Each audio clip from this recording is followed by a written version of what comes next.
Bem-vindos ao programa Nova Estela, um programa onde nós vamos debater temas relativos à ciência, sua história, seus problemas, seus questionamentos.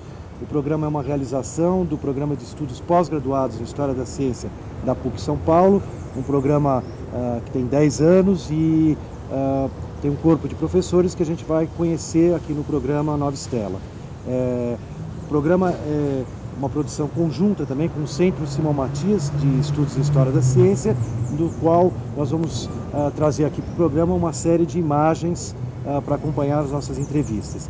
E a gente está aqui com a Marielice Brzezinski Prestes, professora do programa, já há muitos anos. Ela também é pesquisadora do CESIMA, ela tem um mestrado, doutorado na USP, fez a especialização em História da Ciência na Unicamp e vai falar conosco de um dos temas que eu acho bastante interessantes, né, para a gente conhecer um pouco mais da história até do Brasil, né, da América do Sul, que é a questão dos viajantes, né? A gente hoje em dia viaja muito rápido aí por esse mundo afora, mas alguns séculos atrás, na verdade nem tantos séculos, nossos avós tinham que atravessar mares, tempestades, né? Não era que nem avião que cai, mas era um navio, naves que também afundavam e também tinham muitos problemas, mas tinha gente lá na Europa bastante corajosa, animada, destemida, que vinha desbravar aqui os nossos rios interiores. E a Marielice, nas suas pesquisas em História da Ciência, tem abordado muito o tema dos viajantes, né? Quem eram os viajantes, na verdade, né? Quando é que eles existiram? Quem são esses seres curiosos, né? Bem, Zé Luiz, a gente pode falar de viajantes desde tempos, né, bem remotos aí e abrir um leque muito grande. Agora gostaria de falar mais precisamente hoje, aqui com você, sobre os viajantes do século XVIII. Por quê?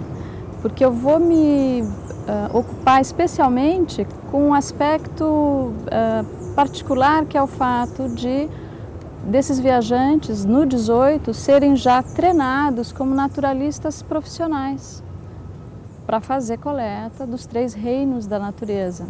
Eles seriam como pesquisadores de hoje em dia? Pesquisadores, já formados nos cursos de filosofia natural, lá na Europa. No caso dos que virão aqui conhecer as terras brasileiras, e eu vou falar depois mais especificamente do Alexandre Rodrigues Ferreira, que é um brasileiro que vai viajar pela Amazônia e pela região do Mato Grosso. Um brasileiro que viaja pelo Brasil, não era um europeu viajando. É um brasileiro, então, porque a gente sabe que existem muitas pesquisas sobre os viajantes espanhóis que estiveram nas terras de Espanha, aqui da América do Sul. Agora, interessa mais para a gente dar a conhecer para o nosso público os brasileiros, que acabaram ficando esquecidos também por razões que a gente vai ver depois. Eles não tiveram seus materiais publicados e tal. Então, por exemplo, eu acho que todo livro didático de biologia no Brasil, assim como a gente já batalhou aí nas últimas décadas, para que eles trouxessem exemplos da fauna brasileira, que não havia, né? Você pegava um livro didático de ciências ou de biologia, tinha elefante e girafa e não tinha a anta, não tinha o mico-leão dourado, não tinha os nossos macacos, etc. Então isso a gente já conseguiu, eu acho, né? Os livros melhoraram. Um aspecto que falta é a gente mostrar não só as grandes figuras da história natural da Europa, mas os brasileiros, que também já fizeram estudos aqui, que deram suas contribuições, cada uma no seu contexto, cada um com limitações específicas que dizem respeito a todo o ambiente, né, de época, mas que são pouco conhecidos. Essas expedições eram caras? Certamente, né? A expedição do Alexandre Rodrigues Ferreira, para já entrar no nosso exemplo, então, ela durou 9 anos. Ele deveria ser acompanhado por outros naturalistas, deveria ir contratando ao longo do caminho o que eles chamavam de remadores, os índios, remadores. Eles faziam tudo pelos rios? Deveria ter capelão, médico, etc. E acaba não tendo, justamente porque a coroa não banca. Mas ele não veio sozinho? Não veio sozinho, ele veio com dois artistas riscadores. Dois? Artistas riscadores. Artistas, uau! Que faziam os então, riscos, os desenhos, também. Aliás, belíssimos. A gente tem esses originais na Biblioteca Nacional do Rio de Janeiro, alguma coisa está publicada. A gente tem aqui no Brasil esses originais? Temos, uma parte do material do Alexandre Rodrigues Ferreira. Eram trabalhos de arte Vamos mostrando mesmo. aqui ao longo do programa. Alguma coisa dá para a gente mostrar, porque foi publicada. Eles eram, esses artistas, por exemplo, nas viagens que você estudou, eles eram formados aonde? Também na Europa? Também, eles... Era uma especialização dentro da arte? Olha, esse pessoal que, por exemplo, até hoje em dia eu conheço gente que faz plantas, né? Tem gente que trabalha para a USP, né? Não é professor, não é nada. O cara o professor manda ele fazer tal folha e ele fica fazendo aquele desenho maravilhoso, né? Isso. Na época também, quer dizer, tem pessoas que eram contratadas para ficar desenhando... Para ilustrar. Tanto os objetos dos 3 reinos da natureza, como a população indígena. Então tem as figuras de diversas tribos que eles visitaram, que a gente também vai mostrar aí ao longo do programa, que são desenhos belíssimos, os retratos mais fidedignos, inclusive, mostrando toda a roupa indígena, e nesses desenhos a gente já vê também que tem menos daquela influência do olhar europeu que transforma o corpo do indígena para os padrões corporais, né, europeus, que a gente vê no Ecaute, por exemplo, né, figuras que são... Só para o pessoal entender, o Ecaute é um viajante anterior. Nós estamos no século XVIII, que vai de 1700 até final 1799. Isso. Essa expedição em particular, ela é de 1783 a 92. Então é fim de século. Então a gente está no momento que Portugal já tinha passado por uma reforma universitária, que tinha introduzido as ciências modernas, porque até meados do século eles estão ainda no ensino. Então a motivação dos viajantes tem a ver também com a mudança completamente, está completamente inserido num projeto que é pombalino, da ilustração portuguesa, né, do Marquês de Pombal, de introduzir as ciências modernas em Portugal. E ele manda chamar para fazer a reforma das universidades e romper com o ensino jesuítico, que privilegiava pouco do ponto de vista de disciplinas, né, as disciplinas científicas. Ele manda trazer para dar conta desse recado naturalistas italianos e vai para Portugal o Domingos Vandelli, antes Domenico Vandelli, lá na Itália, que acaba passando o restante da sua vida em Portugal, quase toda ela. No final ele também tem que ir embora para a Inglaterra, mas ele passa muitas décadas em Portugal e ele funda as disciplinas e passa a ser o professor responsável pelas disciplinas de História Natural e de Química. Constrói o laboratório de Física, constrói o Jardim Botânico, constrói o Museu de História Natural na Universidade de Coimbra. E nesse contexto é que começam a ser formados esses naturalistas à luz da ciência europeia que se fazia na época, usando os textos dos grandes naturalistas europeus. Assim, as expedições, elas como você falou, observavam as tribos dos índios, provavelmente costumes, que a gente chamaria assim, antropologia, alguma coisa assim, modernamente. Né? Se a gente fosse nomear um naturalista desse período, a gente teria que fazer uma lista imensa. A gente ia chamá-lo de zoólogo, de botânico, de etnólogo, de antropólogo, de até mesmo arquiteto urbanista, porque eles têm que dar conta, faz parte do rol de missões dessas expedições, fazer um inventário completo, não só da natureza, mas dos povoados, das construções, do estado de manutenção das construções. No caso específico da expedição do Alexandre Rodrigues Ferreira, ele tem um viés forte no sentido de trazer também informações sobre como está a ocupação do território brasileiro. E, inclusive, o próprio percurso que ele vai ser designado para a viagem dele, que é o rio Amazônia e o Pantanal, em termos ecossistêmicos, né? Então ele navega pelo Amazonas, e desce o Madeira e vem até Cuiabá. Então, o que era na época a capitania de Mato Grosso e Cuiabá. Então, é essa região. E disse, né, que exatamente ele cobriu essa região do Brasil porque foi muito ali após os tratados com a Espanha. Então, se tratava nesse momento de mostrar que Portugal estava ocupando as terras que ficaram à direita de Tordesilhas e com isso barrar, né, uma eventual invasão completamente. A do Alexandre mais do que as outras, porque pouco tempo depois o Humboldt, por exemplo, que vem bancado, né, por outro governo, outro contexto, ele vem como naturalista mesmo e ele vai passear. O mapa também mostra para a gente os percursos feitos, né, nessas expedições. A do Humboldt fica na Amazônia espanhola e ele ocupa-se a maior parte do tempo com o trabalho de história natural mesmo. O Alexandre Rodrigues Ferreira não, ele tem que dar conta desse objetivo político, econômico, militar, né, que por vezes a viagem dele assume, não é? E que está pressuposto já nas diretrizes de partida. Em termos de fauna, flora, o que foi relevante, tanto para a economia de Portugal como para o conhecimento científico, né? Porque acho que a missão tinha muitas funções, né? Sem dúvida. A inclinação do próprio Vandelli era de desenvolver uma botânica de caráter bastante prático, econômico, que servisse ao desenvolvimento de Portugal. Então é uma botânica que, como o Vandelli mesmo dizia, não se trata só de descrever as partes de uma planta, mas de conhecer em que solo ela se dá bem, que planta eu posso transplantar de um lugar para outro, que plantas têm interesse econômico e assim por diante. Quer dizer, é sim uma ciência com forte caráter aplicado, né, que eles estão buscando fazer. E quando se estabelecem os objetivos dessas expedições, então está tudo explicitado desde o início. É inventariar, sim, os recursos naturais, mas é também explorar os meios que esses recursos possam ser utilizados para o desenvolvimento econômico. A gente já tem quase 200 anos de descoberta do Brasil, descoberta da América.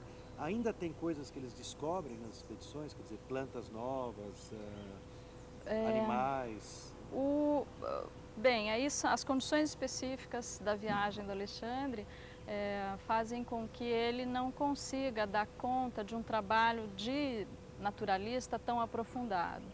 Então, o que a gente sabe é que ele utiliza dos textos já publicados sobre os relatos de fauna e flora que já existiam no Brasil, e a contribuição dele maior seria no sentido de corrigir algumas coisas desses relatos. Não lembro assim de memória nenhuma contribuição nova no sentido de descrição de espécie nova, mas ele corrige informações sobre as já conhecidas e já descritas. Por exemplo, bicho preguiça. Eles tomavam Fanta? Não, eles usavam a cachaça da cana para preservar os animais, que ele tinha que mandar as remessas de animais para os museus, para o Museu de Coimbra, para o Museu de Lisboa. Então ele usava a cachaça de cana se ele não estava com álcool puro. Usava para preservar os bichos. Fazia as essicatas das plantas secas para enviar, enrolava as sementes em papel de terebentina para tentar fazer com que elas germinassem no horto de Coimbra e com isso estudar a transplantação de espécies. Mas eu ia falar do bicho preguiça, que é engraçadinho. O bicho preguiça está na moda, né? Então, porque os relatos anteriores, eles contavam que o bicho preguiça vivia de vento. Certamente não viam o bicho preguiça se alimentando. E o Alexandre Rodrigues Ferreira, um dos pequenos experimentos que ele faz e relata é exatamente a alimentação do bicho preguiça. Ele fala: dei vários tipos de folha e finalmente descobri que ele só come a folha da embaúba. Ele faz uma outra correção que é bacana também, que é em cima do peixe-boi. Porque o peixe-boi enfim, houve por muito tempo a dúvida se era um peixe ou se era um mamífero, né? E o Alexandre Rodrigues Ferreira, ele vai dizer, não, o peixe-boi é um mamífero, é um mamífero, tem que ser classificado, como Linneu disse, no grupo, no gênero, na espécie, triquecos, manatos, ele usa já a nomenclatura de Linneu, em alguns momentos, nem sempre, mas nesse caso ele usa. E diz assim, apesar das pessoas da região pensarem que estão fazendo o jejum da carne nos dias santos quando comem o peixe-boi. Elas não sabem, elas não estão. Tinha uma implicação teológica. Tinha uma implicação prática para as pessoas.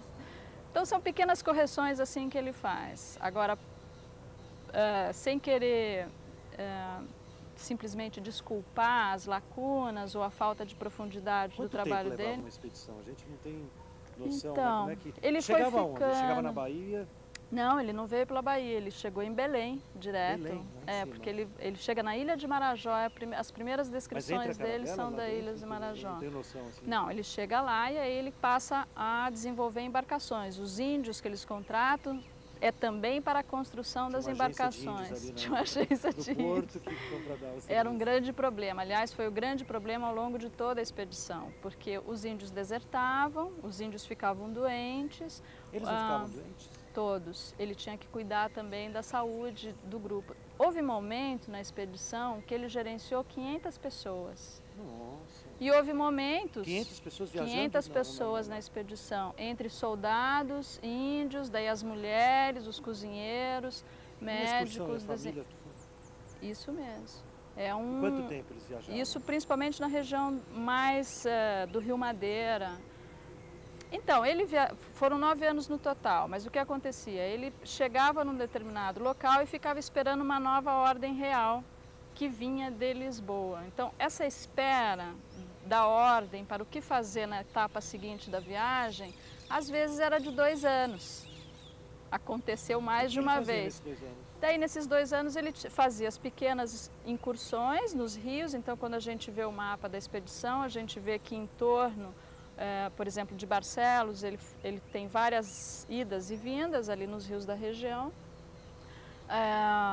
Então ele faz esses estudos locais. E esse inventário de população indígena, das cidades, das construções. É uma coisa curiosa também no relato de viagem, porque ele tem basicamente 2 tipos de produção. Ele casa no meio do caminho. Tem um episódio que os biógrafos contam. Onde que ele está quando ele casa?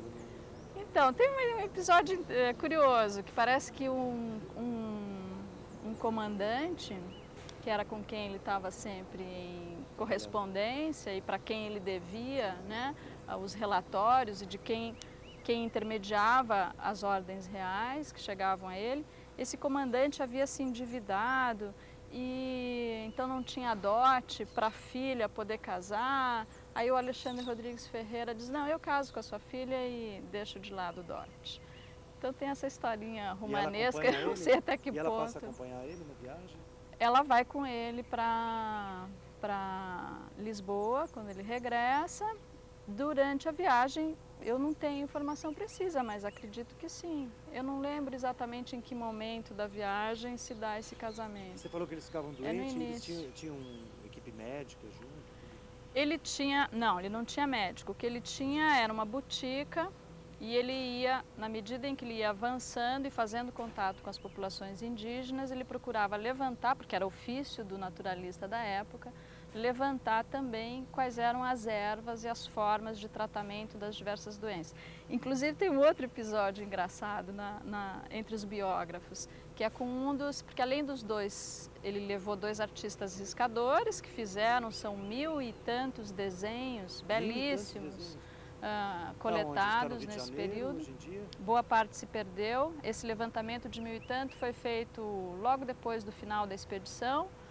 Boa parte desses desenhos acabou sendo confiscado pelas tropas napoleônicas quando invadiram Lisboa e levaram esse material, não só os desenhos, mas as essicatas de plantas, os animais coletados, levaram tudo isso para o Museu de História Natural de Paris. E aí foram os naturalistas franceses, alemães, holandeses que descreveram, por isso que o Alexandre Rodrigues Ferreira não descreveu espécie nova. O Os animais que ele coletou e mandou acabaram indo parar no Museu de História Natural de Paris. Então, quem fez essas descrições foram os franceses. Usaram o material deles. Sem dar créditos, né? E isso é uma história que foi levantada depois. Então, você estava nos contando quando eles adoeciam nas expedições, tinha médico, tinha uma equipe, né? Como é que resolvia esse problema? Tantos anos viajando, né? Então, era o próprio Alexandre Rodrigues Ferreira que tinha que dar conta de cuidar da saúde dessa gente. E a história que eu ia contar é um equívoco historiográfico, ou seja, em algum momento alguém pensou que um dos acompanhantes do Alexandre Rodrigues Ferreira, que é uma outra pessoa que era o botânico jardineiro, era uma pessoa que também tinha sido treinada em Coimbra para preparar as essicatas, para quando eles queriam a planta inteira colocar dentro de um caixote, essa planta ser transplantada, enfim, era o ajudante do Alexandre Rodrigues Ferreira. E a gente sabe que uma das formas de cura das febres, claro, eles tinham as terçãs, né? Uma das formas de cura dos indígenas locais era colocar as pessoas que estavam com febre imersas, ou melhor, soterradas, enterradas na lama, no lodo. Era um processo de cura.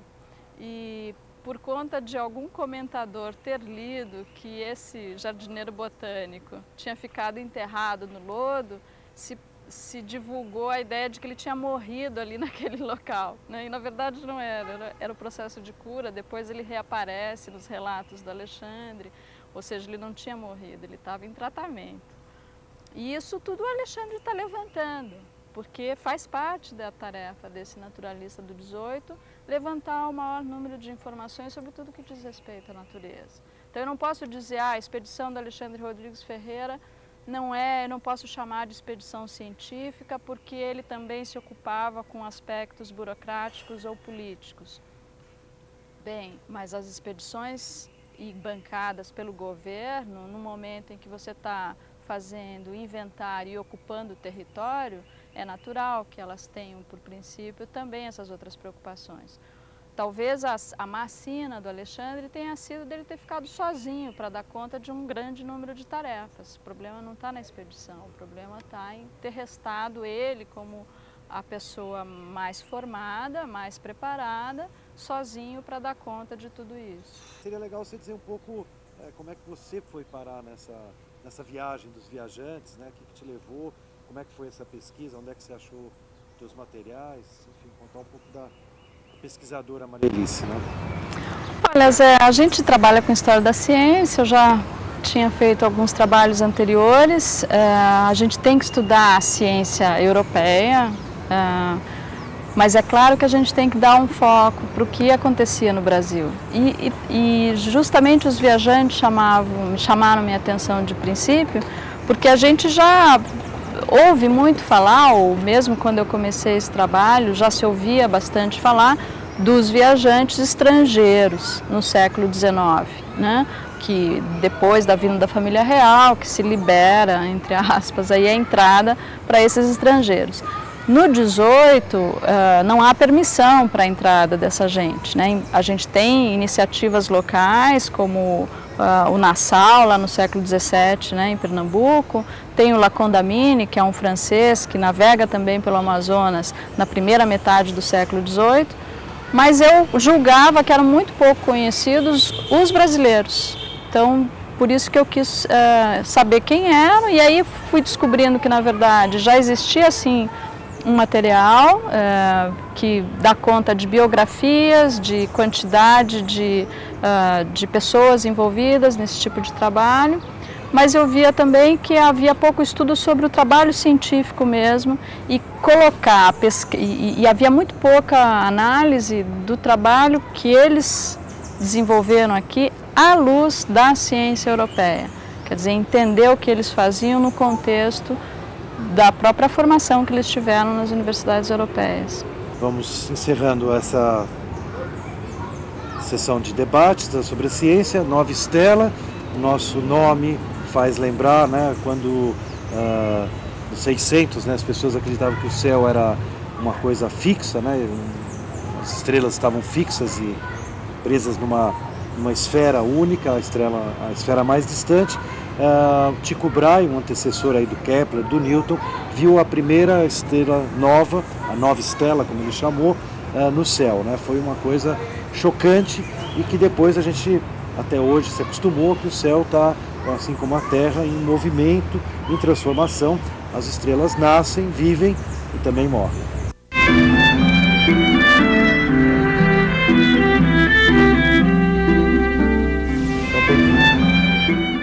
A disputa pelo petróleo no Oriente Médio começa no século XX, mais precisamente em 1908, quando se descobriu imensas reservas de petróleo no Irã.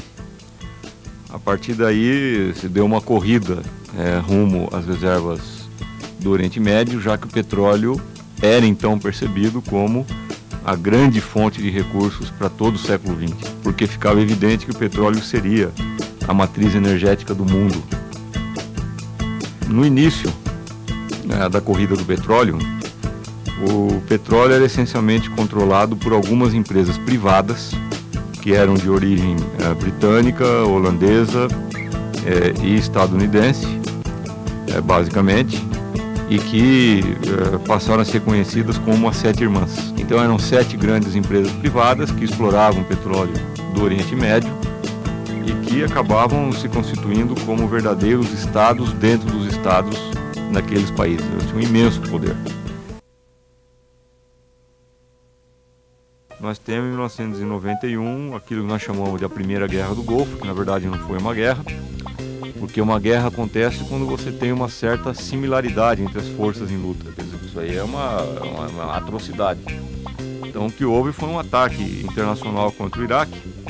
O pretexto para a realização do ataque foi o fato de que o Iraque havia invadido o Kuwait, o país vizinho do Iraque, mas na verdade do que se tratava era o seguinte: os Estados Unidos, que não estavam contentes com a situação da existência da OPEP e a existência de um organismo internacional que fixava os preços do petróleo, os Estados Unidos queriam intervir diretamente na fixação dos preços do petróleo. Então eles invadiram o Iraque, que é o segundo maior produtor de petróleo do mundo, controlaram o Kuwait, que é o terceiro produtor de petróleo do mundo, e os Estados Unidos já eram auxiliados pela Arábia Saudita, que é o primeiro produtor de petróleo do mundo.